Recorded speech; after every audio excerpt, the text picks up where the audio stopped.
하나님이 어떤 분이냐 이야기할 때 사람의 입장에서 가장 은혜로운 것은 용서하시는 분이라는 겁니다. 또 죄를 용서하신다고 약속하신 분입니다. 하나님이 전지전능하고 영원무궁하고 굉장히 위엄 있고 대단한 그런 분이시지만 그분이 우리의 죄를 용서하지 않는다면 우리랑 가까이 갈 수가 가까운 관계가 될 수가 없었겠죠. 근데 그분이 우리의 죄를 용서하시겠다고 말씀하시고 우리의 죄를 용서하시기 위해서 당신의 아들을 세상에 보내셨다는 거죠. 그것 때문에 우리는 더욱더 하나님을 의지할 수밖에 없게 됩니다. 그분의 용서가 우리의 삶에 절대적으로 필요하기 때문입니다. 그 용서에 대한 이야기는 여러 군데 나오는데요. 그 중에 한 구절이 출애굽기입니다. 34장 6절에서 7절입니다. 보통 이제 하나님이 용서하시는 분이다 하는 약속을 해주시는 건데요. 같이 읽어보겠습니다. 여호와께서 그의 앞으로 지나시며 선포하시되 여호와라 여호와라 자비롭고 은혜롭고 노하기를 더디하고 인자와 진실이 많은 하나님이라. 인자를 천대까지 베풀며 악과 과실과 죄를 용서하리라. 그러나 벌을 면제하지는 아니하고 아버지의 악행을 자손 3대까지 보응하니라. 이 말은 너무 자주 믿는 사람들에 의해서, 특별히 설교자들에 의해서 7장 상반절만 설명이 되고요, 하반절을 생략하는 때가 너무 많습니다. 그러니까 7절의 상반절까지 이야기는 용서하겠다는 이야기예요. 근데 7절 하반절은 그런 얘기가 아닙니다. 너가 용서를 못 받는다면, 하나님이 용서해 주시겠다는데 용서를 못 받게 된다면 책임이 누구에게 있습니까? 사람에게 있는 거죠. 당사자에게. 그렇게 된다면 굉장히 저주스러운 이야기가 써 있습니다. 아버지의 악행을 자손 3, 4세까지 보응하시겠답니다. 그러니까 용서와 죄에 대한 보응이 같이 들어 있습니다. 근데 너무 은혜를 강조하다 보니까 용서만 강조하는 거예요. 용서 말고 얘기 안 하는 거예요. 보응에 대해서는 슬그머니 넘어가는 거예요. 6절을 다시 보면 이렇게 써 있습니다. 하나님은 오래 참는 분이십니다. 또 사랑이 충만하십니다. 그 속속들이 진실하신 분이 하나님입니다. 종합하면 그런 거예요. 하나님은 정말 진실하고 사랑이 충만한 분으로서 오래 참아주신다는 거죠. 그러니까 단 한 번에 화를 내고 단 한 번에 벌을 내리고 단 한 번에 상황을 망가뜨려 버리는 분은 하나님이 아닙니다. 기회를 주시고 또 주시고 또 주시고 또 주시는 분입니다. 그분이 분노했다면 이미 충분한 기회를 주었는데도 불구하고 끝까지 악랄하게 하는 경우, 그런 경우에 하나님이 분노하시는 거죠. 7절 상반절은 이렇게 말합니다. 하나님의 사랑은 천대까지 이어질 거라는 겁니다. 이 천대라는 천대에 가면 끝난다는 뜻이 아니고요, 무한을 말하는 겁니다. 영원을 말하는 겁니다. 그러니까 그분의 용서, 그분의 사랑은 영원 무한합니다. 근데 죄를 저질러도 그렇다는 겁니다. 죄가 없어도 더 좋겠지만 죄가 있어도 용서는 영원히 이어지는 하나님의 약속이라는 겁니다. 그게 하나님의 성품입니다. 하나님은 끝까지 그렇게 하실 겁니다. 근데 7절 하반절은 그 반대되는 이야기를 써놓으셨습니다. 사람들이 영원히 용서한다는 말을 악용할 수 있는 게 사람이기 때문에 그 악용하는 사람들을 향해서 경고를 남기신 겁니다. 하나님은 죄악을 용서하시지만 죄를 그냥 넘기시는 분은 아니라는 겁니다. 죄로 인한 피해를 그냥 모른 척하는 분은 아니라는 겁니다. 그러니 죄를 지은 분은 죄를 수습해야 되는 것이고, 회개하고 용서를 받지만 동시에 피해를 입은 사람의 그 피해를 복구해내야 되는 겁니다. 복구할 능력이 없으면 죄인된 마음으로 죄인스러운 삶을 사셔야 됩니다. 나는 용서받았으니까 나는 책임이 없다. 이게 가장 잘못된 신앙이라는 거죠.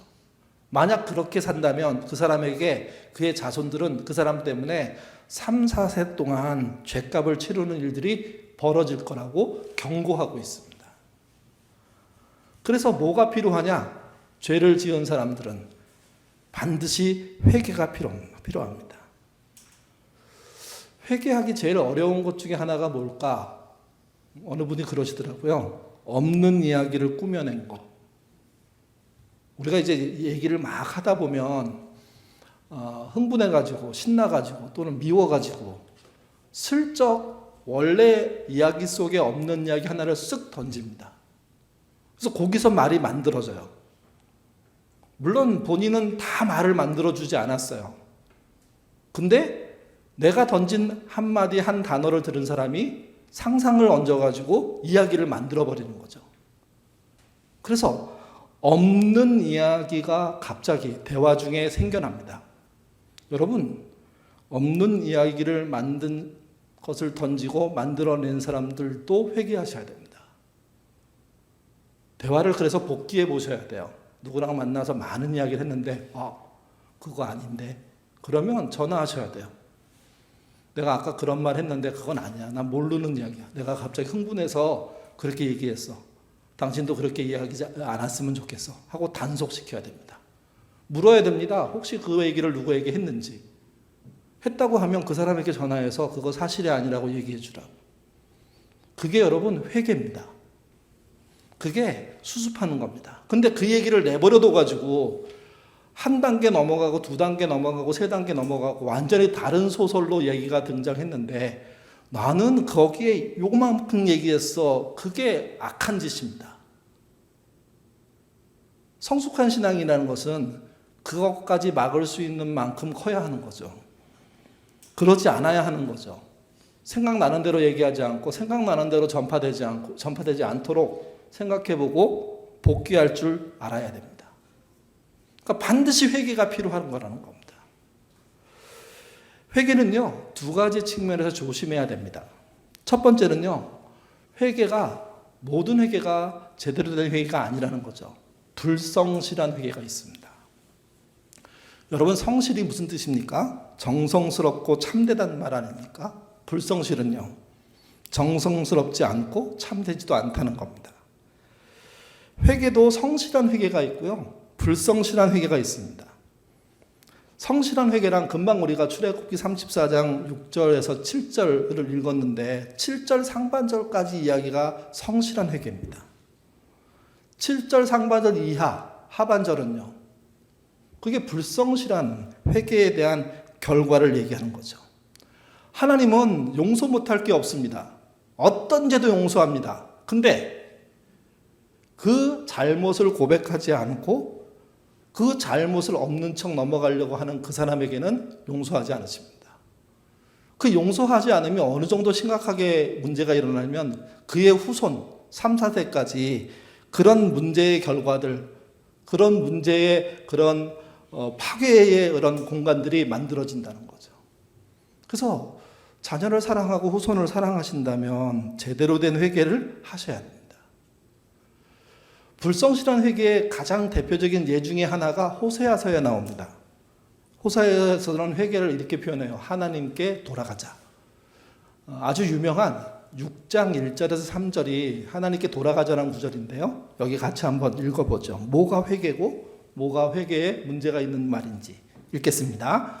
오라 우리가 여호와께 돌아가자. 여호와께서 우리를 치셨으나 도로 낫게 하실 것이요 우리를 치셨으나 싸매어 주실 것임이라.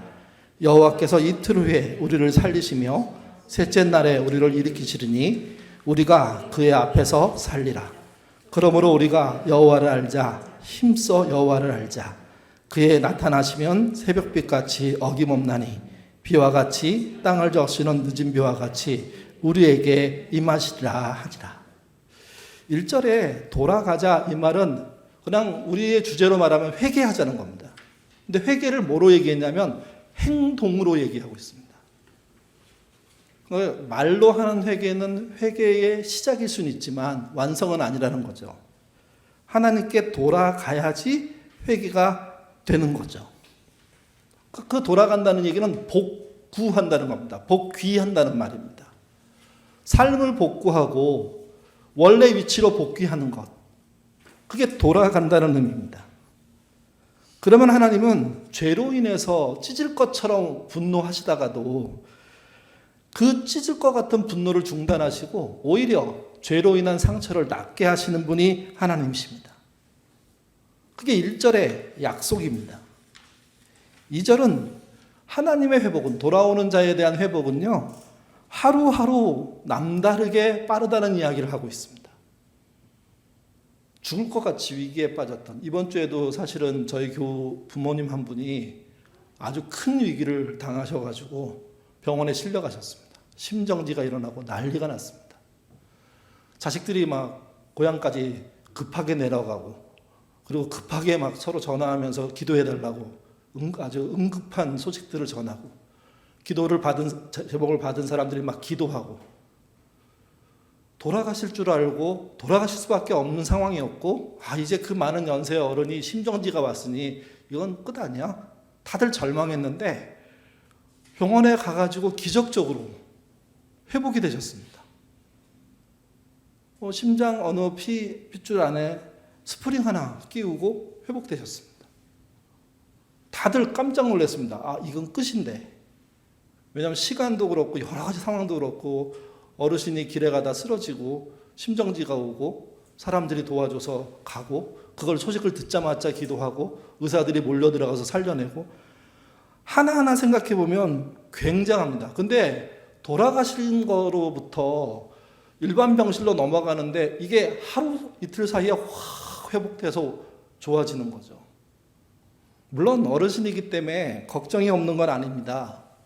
근데 그 회복의 속도라는 게 신비할 정도로 신속하게 이루어진다는 거죠. 그게 2절의 말씀입니다. 회복의 하루 이틀, 3일이라는 이야기는 신속한 회복을 말하는 겁니다. 3절은 그 회복에 대한 이야기를 다시 한번 또 설명하는데, 그러면 회복, 회개는 뭐냐?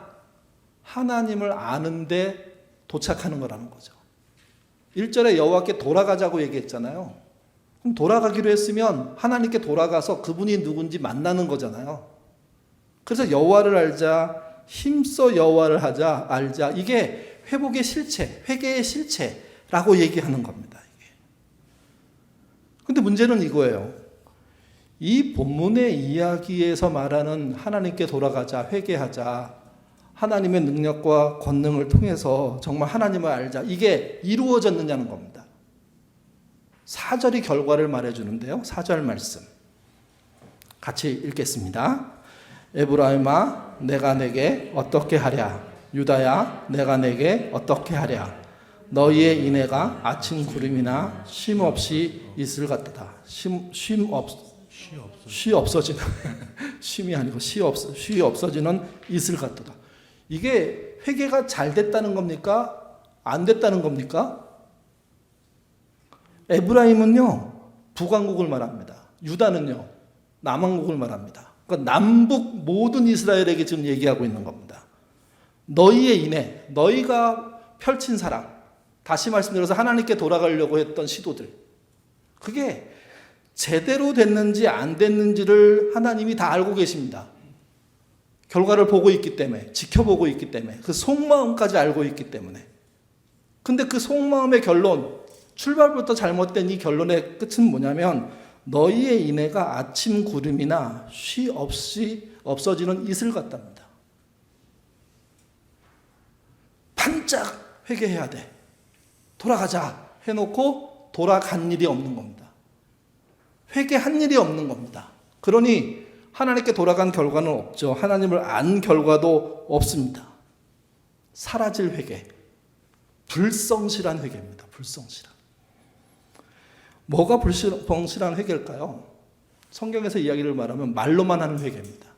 자봉하는 거죠. 자봉. 그게 불성실한 회개입니다. 대통령이 엑스포 유치를 실패하고 난 다음에 다 자신의 부족함 때문이라고 이렇게 사과했습니다. 사과가 좀 애매하기는 해요. 사과인지 아닌지 막 약간 헷갈리지만 어쨌든 그런 경우가 별로 없는 분이기 때문에 이례적인 일로 이렇게 봅니다. 근데 여러분, 원래 엑스포는 우리나라의 언론의 보도에 의하면 다 이긴 거 아니었나요? 우리가 월등하게 이긴 거 아니었나요? 처음엔 졌습니다. 늦게 시작했고. 그래서 열심히 노력했답니다. 5천억 원이나 투입하면서. 그래서 이제 어느 시점에 갑자기 우리나라의 언론 보도에 70대 70이란 말이 나왔습니다. 이제 비등비등해졌다는 거예요. 최근에 대통령이 그쪽에 가서 프레젠테이션을 했죠. 그날부로 언론들은 뭐라 그랬냐면 역전했다고. 그래서 49대 51이 됐다고. 사우디가 49고 우리가 51이 됐다고. 여러분 그래가지고요. 그날 저녁에 그 유치하려고 가 있는 분들은 잔치를 마련했답니다. 큰 파티를. 끝나면 같이 먹고 마시려고. KBS는 뭐였냐면 축하 공연을 준비했답니다. 엄청난 돈을 들여서. 그리고 결과가 나왔습니다. 아쉽게 졌나요? 저는 이런 결과는 국제사회에서 없었답니다. 한 번도. 116대 29인가요? 112대 29인가? 하여튼간. 그렇게 졌답니다. 졌는데 사람들이 와, 우리가 다 이겼다며 어떻게 이렇게 진 거야? 근데 여러분, 대단히 흥미로운 건 뭐냐면 우리나라에선 잔치를 준비했고 이긴다고 했고 이긴다는 여론이 일반적이었는데 외국 언론에서는 단 한 번도 우리나라가 이긴다는 말을 한 언론사도 나라도 없습니다. 여지없이 질 거라고, 무참히 질 거라고. 그게 일반적인 여론이었습니다. 조사였습니다. 우리나라 언론이 1100개 정도 된답니다. 언론사가. 그 중에 한두 곳만 사우디가 112표 정도 되고 우리가 20몇 표 정도 된다는 보도를 한 겁니다. 나머지는 그 보도 자체를 안 했습니다. 외국에서 말하는 실제 외국 언론들이 한 나라 다 전화하면서 파악해가지고 만들어놨던 결과들이 이미 오래전부터 나와 있었는데 우리는 역전했다고, 이긴 거라고 그렇게 생각한 거죠. 여러분 이 일에 5천억이 쓰였습니다. 그거 여러분이 낸 세금입니다. 그러면 이제 하나 우리가 요구할 수 있는 게 있죠. 대통령은 종교용어로 회개는 아니더라도 이 잘못을 어떻게 만회할지에 대한 이야기를 하셔야 됩니다. 왜냐하면 본인이 이 모든 일의 책임자라고 말씀하셨고 실제 또 그렇게 했으니까요. 신앙적인 용어로 만약에 회개를 얘기한다면 제대로 된 원인을 찾아야죠. 그 원인이 뭘까요? 왜 우리는 잘못 알고 있었고 외국은 다르게 알고 있었을까? 그 말에 대해서 중간에 장난친 사람은 누군가? 거짓 보도를 하고 거짓 보고를 하고 그래서 나라 전체가 이건 완전히 승리야, 우리의 잔치야 해서 KBS 방송국이라고 하는 방송국은 조그만 지방의 그런 이렇게 라디오 방송국이 아니에요. 전 세계적으로 어마어마한 규모를 네트워크를 갖고 있는 그들은 수시로 24시간 전 세계 모든 방송을 청취하는 직원을 가지고 있거든요. 그들이 날마다 앉아서 모든 언론의 이야기를 쫙 전부 정리해가지고 보고했을 거 아닙니까? 사우디가 이긴다고. 사우디가 엄청난 스코어로 이긴다고. 근데 그 보고가 다 어디로 갔습니까? 많은 분들이 대통령이 사과했으니까 아유 이제 새로운 마음으로 다시 해야지 이렇게 생각하시는데 아니요. 총체적인 난국을 보여준 겁니다. 근데 이 사실을 싹 덮고 다시 시작하면 돼. 이렇게 얘기하는 게 불성실한 겁니다. 신앙의 회개도 이런 경우가 똑같은 경우가 너무 많습니다.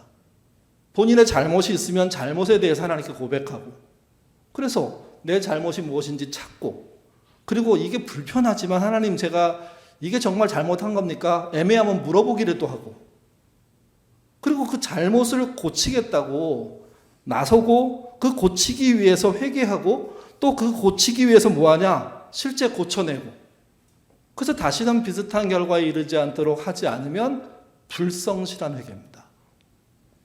그 불성실한 회개의 피해는 누가 본다고 출애굽기가 얘기했습니까?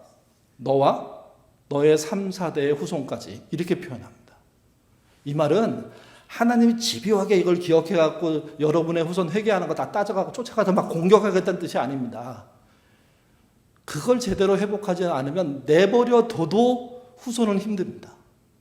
생각해 보세요. 5천억을 한 번에 날린 이 사건을 슬그머니 덮으면 다음에 비슷한 일, 다른 일 있을 때 똑같은 일이 안 벌어지라는 법이 있습니까? 비슷하게 또 벌어지겠죠. 그러면 그게 쌓이고 그게 쌓이면서 우리의 후손들이 갖게 되는 피해는, 우리 후손들이 우리가 지금 누리고 있는 대한민국이란 명성, 전 세계적인 좋은 인지도, 그걸 누리고 있는데 우리의 후손들은 별 볼 일 없는 나라, 야, 뭐 그렇게 가난하고 부자가 됐는데도 불구하고 아직 상식도 안 통하고 정의도 없고 뭐 이상한 나라, 모두가 다르게 가고 있는데 혼자 거꾸로 가는 나라, 이렇게 지적을 받는 나라의 국민으로서 아이들이 살아야 된다면 앞으로 미래 그 아이들의 삶은 얼마나 힘들까요? 여러분, 쌓아 올리는 건 쉽지만 엄청 어려운데요, 무너뜨리는 건 순간입니다. 그래서 지금 우리가 회개해야 돼요. 우리의 정부와 대통령이 정신 차려야 돼요. 이거 매우 심각한 문제예요. 3, 4대까지 영향을 끼칠 수 있는 불성실한 돌이킴, 불성실한 회개가 일어난다면 이거 간단한 문제가 아닙니다. 현 정부에 대해서만 그렇게 비판하는 건 아닙니다. 우리 인간 모두가 그렇지 않습니까? 불성실하게 회개하는 것을 다들 슬그머니 자기는 아닌 것처럼 발빼고 있는 거죠. 회개를 성실하게 하십시오. 그래야 살아납니다. 여러분의 회개를, 우리가 회개를 성실하게 해야지, 그래서 고쳐내야지, 여러분의 눈에 넣어도 아깝지 않은, 정말 아프지 않을 정도의 그 사랑하는 자녀들, 그 후손들이 더 건강한 사회에서 살 수가 있는 겁니다. 그들이 불편하고 무너지고 힘든 세상에 사는 건요, 우리 때문일 가능성이 너무도 높습니다. 그래서 우리가 여호와께 돌아가야 됩니다. 회개해야 됩니다. 다른 하나는, 앞에는 불성실한 회개였는데요, 똑같은 표현이긴 하지만 성경에 좀 다르게 표현되는 표현이 있는데, 습관적인 회개. 불성실한 것은 성실하게 끝까지 못 밀고 간다는 것이라면, 습관적인 회개는요, 그냥 입만 회개하도록 훈련시켜 놓은 겁니다. 오늘 보면 사사기에 사사가 2명 등장합니다. 누굴까요? 2명의 사사, 돌라와 야일입니다. 이름이 좀 특이하죠. 보통 이 사람들을 소사사, 작은 사사라고 얘기합니다. 그러니까 이제 기록의 양으로 봤을 때 돌라는 2절밖에 안 되고, 야일도 몇 절 됩니까? 3절입니까? 2절입니까? 그것밖에 안 됩니다. 근데 더 중요한 건 이거예요. 1절에 돌라가 일어나서라고 써 있고요. 3절에 야일이 일어나서 이렇게 써 있는데, 이것은 하나님이 불러서 돌라에게, 야일에게 사사로서 일해야 되겠다 부르셨다는 뜻이 아닙니다. 스스로 하겠다고 나선 겁니다. 여러분, 어떤 사회에 없는 게 생겼어요. 그 사사기에 보면 사사가 생겼잖아요. 기드온까지 사사가 일을 했습니다. 그리고 난 다음에 사람들이 봤을 때 사사가 괜찮은 역할, 리더십이었던 겁니다. 그래서 나름 출중한 사람들이 사사에 스스로 도전한 겁니다. 그래서 사사가 된 사람이 누군, 사사로 인정받은, 하나님께는 아니고 이스라엘 사회에서 인정받은 사람 첫 번째가 누구냐? 그게 돌라라는 사람이라는 거예요. 그 다음이 야일이라는 거죠, 이게. 돌라는 23년간 사사를 했고요. 야일은 22년간 사사를 했습니다. 좀 더 야박하게 얘기하면 하나님의 도움 없이 인간의 열심과 자발성으로, 자력으로 그런 사사들이 등장한 거죠. 다음 주에 얘기할 입다, 우리가 금방 읽은 10장 13절 그 이하에 입다가 나오거든요. 입다 사사가. 그분이 얼마나 하나님이 부르지 않은 사사의 이렇게 허무맹랑함, 황당함, 그리고 뭐라 그래야 되나, 가벼움, 이런 거를 보여주는 내용이 좀 길게 나옵니다. 근데 하나님이 우리는 모두 다 하나님이 사사를 불러서 세웠을 거라고 생각하는데, 아니요, 본문은 그렇지 않고 스스로 사사가 됐다고 얘기한 거예요. 저희 어렸을 때 꽤 그 한국의 목사님들이 되는 과정들, 목사들, 선교사들 얘기를 쭉 들어보면 소명감, 부르심 이거 하나에 모든 인생을 건 목회자들이 꽤 많았습니다. 근데 이게 70년대, 80년대 교회가 막 커지면서 교회 내에서 자라난 많은 어린 자녀들이 그 좋은 목사님의 모습들, 좋은 일 하시는 모습들을 보면서 나도 목사 돼야지. 그렇게 자원하는 일들이 벌어졌죠. 일종의 돌라와 야일의 목회자들이 우르르 생겨난 겁니다. 문제는 이겁니다. 하나님이 불러서 나온 사람들이 많으면 많을수록 그 교회와 그 사회의 신앙은 훨씬 더 건강하고 훨씬 더 희생적이고 훨씬 더 하나님의 뜻에 가기 위해서 목숨을 바치는 일들이 많은데 그게 아니라 직업적으로 괜찮아 보이고 멋있어 보이고 나아서 하나님의 부름은 없지만 내가 하겠다고 덤벼드는 일들이 많이 발생하면 그때부터는요 자의적인 신앙들이 등장합니다. 지금 한국에 세습이 많고 엉망진창이 된 내용 중에 하나가 돌다 야일과 같은 목사들, 장로들 그런 분들이 많아진 거죠. 이게 오늘 본문이 그런 이야기를 해주고 있는 겁니다. 그 이야기가 이제 돌라와 야일을 넘어가서 입다 쪽으로 가고 있는데 그 사이에 그때 그 상황이 어떤 상황인지 설명해 주는데요. 같이 보시죠. 6절부터 8절입니다. 읽겠습니다.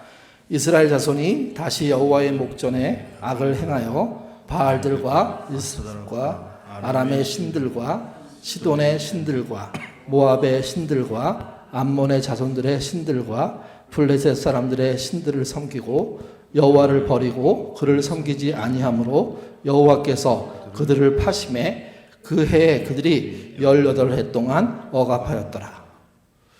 돌라 야일이 22년 23년 동안 나름 통치를 해서 외국으로부터 견뎌내는 힘은 있었지만 다시 상황은 이스라엘 주변에 있는 7민족의 우상들을 섬기는 모양으로 추락했다는 거죠. 그래서 하나님이 버리셨습니다. 이스라엘을. 바깥으로 내버리셨습니다. 그 결과로 18해 동안 억압을 당하게 됩니다. 억압을. 그러자 이스라엘이 회개해요. 하나님 살려달라고. 도와달라고. 지난 18년 동안 고통 보고 계시지 않냐고. 내가 얼마나 힘든지 아시냐고. 하나님 나를 붙잡아 주셔야 되는 거 아니냐고. 살려달라고. 열심히 회개합니다. 근데 하나님이 이렇게 반응하십니다. 오늘 본문의 마지막 절입니다. 13절. 읽겠습니다. 너희가 나를 버리고 다른 신을 섬기니 그러므로 내가 다시는 너희를 구원하지 아니하리라. 하나님은 이렇게 말씀하시고 그 이후에 구원을 안 하셨을까요? 하셨을까요? 그걸 뒤집고 하십니다. 나중에 뒤에 가면 바로. 근데 하나님의 자기의 솔직한 마음을 여기다 말씀하시는 겁니다.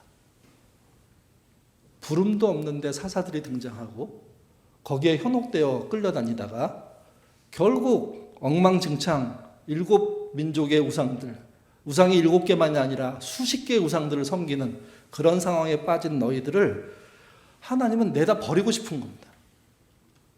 그래서 13절에 그렇게 말합니다. 나는 너희를 다시는 구원하지 않겠다. 왜 그럴까요? 이게 회개했는데 회개가 없는 거예요. 잘못했다고 얘기했는데 잘못한 내용이 없는 거예요. 앞에서 대통령과 엑스포 얘기를 드렸을 때도 저는 대통령이 우리가 뭘 잘못했는지 얘기해 줘야 된다고 생각해요. 우리가 뭔가에 속았습니다. 전 세계 언론은 우리가 진다고 얘기했는데 우리는 우리가 이긴다고 확신했습니다. 그러면 그 중간에 장난친 자들이 있지 않겠습니까? 이들을 찾아야 됩니다. 여론을 가지고 장난친 존재들. 대통령이 그걸 다 모르고 있었다면 그렇다는 거죠. 알고 있었다면 제가 거짓말을 했습니다. 그렇게 회개해야 됩니다. 근데 만약 이거를 다 내 부덕의 소치입니다 하고 잘못했습니다 하고 끝나면 회개한 게 아닌 회개가 되는 거죠. 회개했다고 우길 수밖에 없는 회개가 되는 겁니다. 회개의 내용은 없고 결국은 더 큰 버림을 받는 일들이 발생하게 되는 겁니다.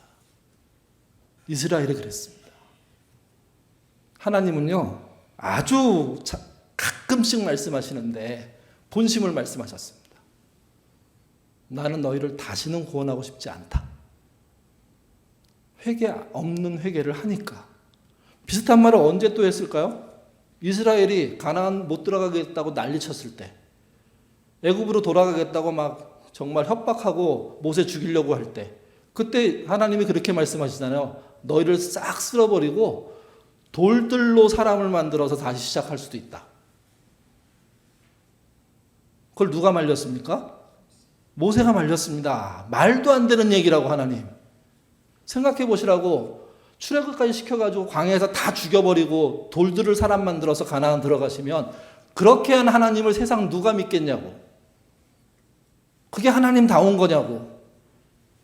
모세가 하나님한테 가르쳤어요. 목숨 걸고 얘기했어요. 그렇게 하지 마시라고. 뜻을 돌이켜달라고. 하나님은 자기 본심을 잘 말씀하지 않으세요. 웬만하면 참으시고 용서하시고 기다리세요. 끝까지 정말 품으려고 애쓰세요. 근데 도저히 안 되고 더 망가지고 회개 없는 회개까지 이르면 그분은 명확하게 말씀하실 거예요. 다시는 구원하고 싶지 않다고.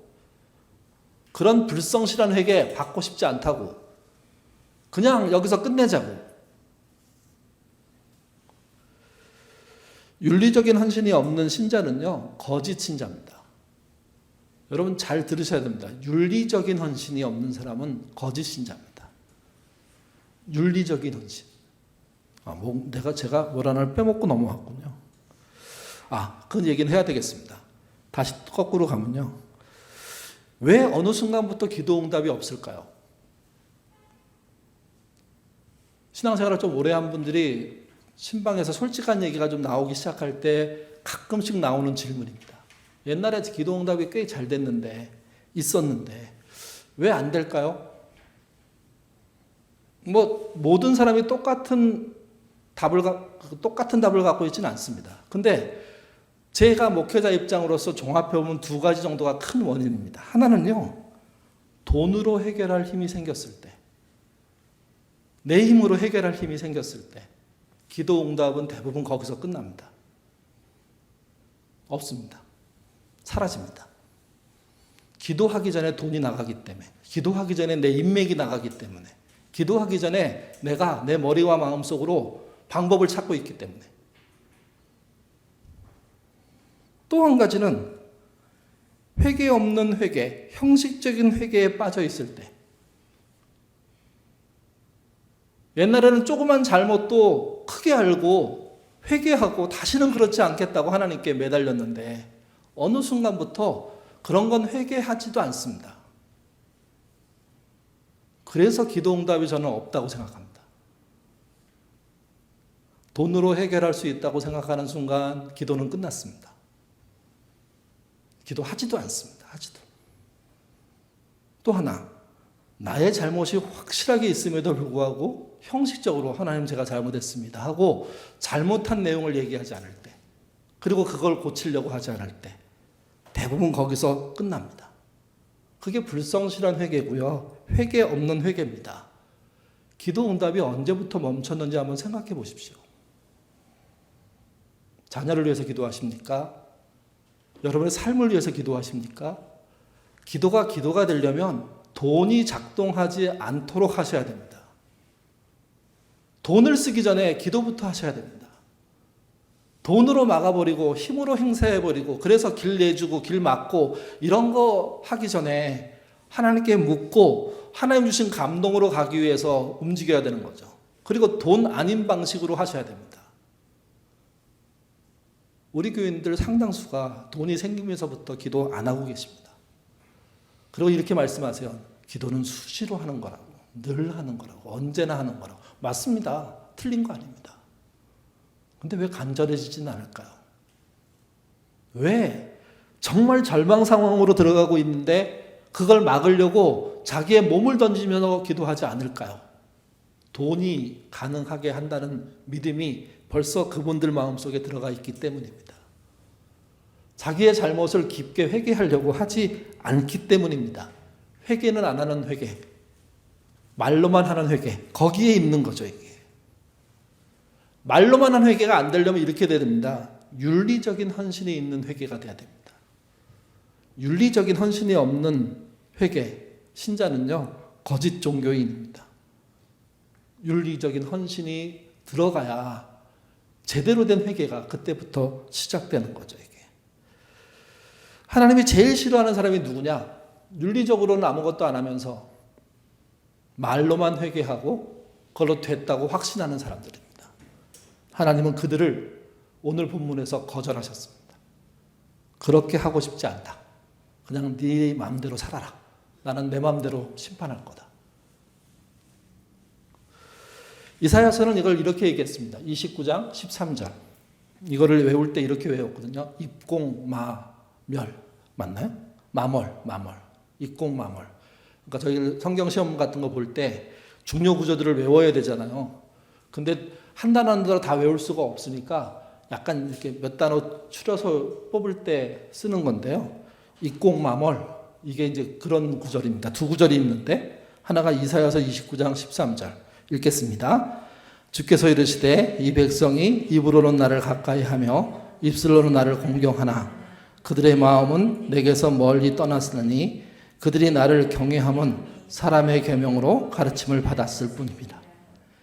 입으로는 나를 가까이 하며 입술로는 나를 공경하나 그들의 마음은 내게서 멀리 떠났나니. 입공 마멀입니다. 이게 회개 없는 회개입니다.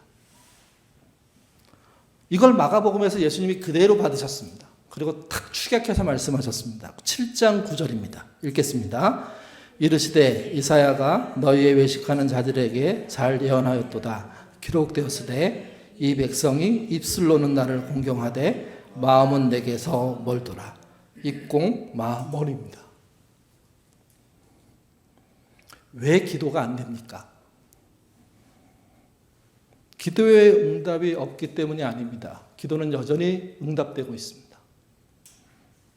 왜 기도의 응답이 있다가 없어졌습니까? 돈의 힘을 믿고 있고 돈으로 문제를 해결하고 있기 때문입니다. 말로 회개하고 회개 없는 회개를 하고 있기 때문입니다. 스스로 하나님의 일을 멋있게 생각해서 자원하는 사람들이 있는데 그래서 뭔가 하는 것 같은데 하나님의 소명으로 부름받은 사람들은 없는 거죠. 그 소명이 무엇인지 생각하고 그 부르심이 무엇인지 생각해야 될 신자들이 그거 없이 자기가 얻은 돈과 힘으로 세상을 살면서 기도 없어도 가능한 신앙생활을 하기 때문에 회개 안 해도 살 수 있는 삶들을 살기 때문에 어려워지는 겁니다. 기도하십시오. 돈보다 명확하게 힘이 셉니다. 능력이 셉니다. 비교할 수 없습니다. 돈으로 풀리는 것 같지만 아닙니다. 기도하는 사람들에 의해서 풀립니다. 그런 세상이 믿음이라는 걸 알고 그 믿음을 놓지 않는 신앙인 되셔야 됩니다. 잘못이 깨달아지고 알게 된다면 회개하십시오. 말로만이 회개가 아니라 회개 없는 회개가 아니라 진짜 나의 잘못을 들추어내고 그래서 그 용기 있는 말로 하나님께 내 죄에 대해서 고백하고 그리고 그것을 절대로 하지 않기 위해서 만회하고 아까 제가 말씀드렸잖아요. 대화를 하다가 없는 이야기를 꾸며냈을 때 내가 그 얘기를 전체 만들지 않았지만 그런 실마리를 던졌을 때 그거를 즉각 중단하는 게 회개입니다. 전화하셔서 내가 아까 한 그 말 내가 잘못한 말이야. 미안해. 그거 없는 걸로 해줘. 혹시 누구한테 말했어? 그럼 거기 전화해서 그거 막아줘. 당신이 못하면 내가 할게. 굉장히 힘든 일이지만 이렇게 막으시면 없는 이야기로 꾸며진 피해는 안 나타납니다. 그게 회개입니다. 그게. 만약 그 일로 누군가 피해를 봤다면 그러면 어떻게 할까요? 그 문제를 수습하는 게 신앙인 거죠. 그게 회개 있는 회개를 하시는 겁니다.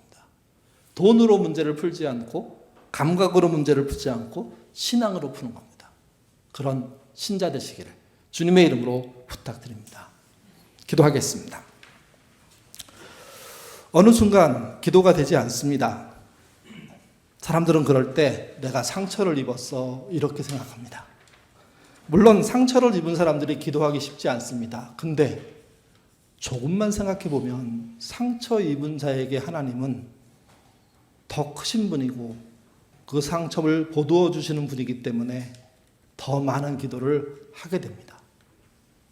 상처를 입어서 기도를 하는 것이 아니라 내게 믿을 만한 구석이 있어서 기도하지 않게 된 것은 아닌지 나를 돌아보는 신자가 되도록 주님 인도하여 주옵소서. 돈이 우리에게 충분해지면서, 아니 넘치면서 어느 순간부터 옛날에 무릎 꿇고 하던 일들을 이제는 돈으로 전화로 하고 있습니다. 하나님의 힘이 아니면 할 수 없는 일들이 이제는 내 힘과 내가 동원한 사람의 힘들로 풀리고 있습니다. 그 순간 더 이상 기도하지 않는 삶들을 살게 됩니다. 그러면서도 늘 기도하고 있다는 착각 속에 우리가 사는 거죠. 주님, 우리의 기도가 막힌 이유를 분명히 알 수 있도록 하나님 인도하여 주옵소서. 나의 돈, 그 풍성함이 하나님께 가는 길을 막고 있다는 사실을 놓치지 않도록 주님 인도하여 주옵소서. 그런 잘못된 삶을 회개할 때 회개 없는 회개하지 않기를 원합니다. 불성실한 회개하지 않기를 원합니다. 성실하게 나의 삶의 내용들을 돌아볼 수 있도록 도와주시고 회개하는 내용이 있는 회개, 그래서 회개의 열매를 맺는 회개, 해내는 우리가 되도록 인도하여 주옵소서. 특별히 대통령과 정부 또 우리 어른들이 우리가 막 살고 죄를 짓고 이 땅을 망가뜨리면 우리만 힘든 것이 아니라 우리의 후손들은 더 힘든다는 사실을 알게 하시고 그들에게 그런 악한 세상의 결말들을 넘겨주지 않는 신자 될 수 있도록 하나님 인도하여 주옵소서. 내가 지은 잘못을 내 삶 속에서 회개함으로 만회할 수 있도록 도와주시고 그리고 그것을 위해서 파생되는 문제를 실제 막아내는 그런 신자의 삶 사는 우리가 되도록 인도하여 주옵소서. 진짜 회개가 일어나기를 원합니다. 여호와께 돌아가고 그 회복의 역사들을 보고 그래서 하루 이틀 사흘의 그 놀라운 회복들이 우리에게 알려지고 그래서 하나님께 감사하고 영광을 돌리는 그런 신자 될 수 있도록 인도하여 주옵소서. 그리고 우리가 잊지 않기를 원합니다. 하나님은 절대 용서하지 못할 일이 없으신 분입니다. 끝까지 용서하실 것입니다. 용서받지 못하는 것은 우리의 잘못이고 우리의 욕심이고 우리의 교만 때문임을 알게 하시고 우리가 불성실한 자리에서 회개 없는 회개의 자리에서 돌이켜 우리의 낮음을 알고 우리의 연약함을 알고 우리의 불성실함을 진정으로 회개하는 과정을 만들어가는 신자 되도록 도와주시옵소서. 마지막으로 기도가 회복되기를 원합니다. 돈으로 할 수 있는 게 보이더라도 돈으로 하지 않으려는 믿음 먼저 일으킬 수 있도록 도와주시고 어떤 일보다 앞서서 하나님께 기도하고 하나님이 주시는 지혜로 하겠다는 그 믿음의 삶 사는 신자 되도록 인도하여 주옵소서. 돈은 우리의 삶 속에 약간의 윤활유가 되는 것으로 족하다는 사실을 알게 하시고 성령이 우리의 삶을 윤택하게 하는 그런 역사적인 삶 살 수 있도록 인도하여 주시옵소서. 특별히 오랜 시간 동안 기도하는 우리 교우들이 있습니다. 그들을 붙잡아 주시옵소서. 실망하지 않고 낭망하지 않고 기도하게 하시고 그 기도 때문에 일어서는 은혜 있도록 하나님 인도하여 주옵소서. 우리는 실패를 눈앞에서 보지만 하나님은 그 너머에 있는 우리의 삶의 승리를 보여주시는 분이라는 사실을 믿게 하시고 어두컴컴한 그 걸음을 기도로 무릎으로 가는 은혜 있도록 인도하여 주옵소서. 마침내 그들에게 광명한 세상을 주시고 그래서 기도하기를 회개하기를 하나님을 바라보기를 사람 바라보지 않고 돈 의지하지 않고 간 것이 잘했음을 깨닫게 되는 은혜 있도록 하나님 인도하여 주시옵소서. 감사하며 예수님 이름으로 기도드립니다. 아멘.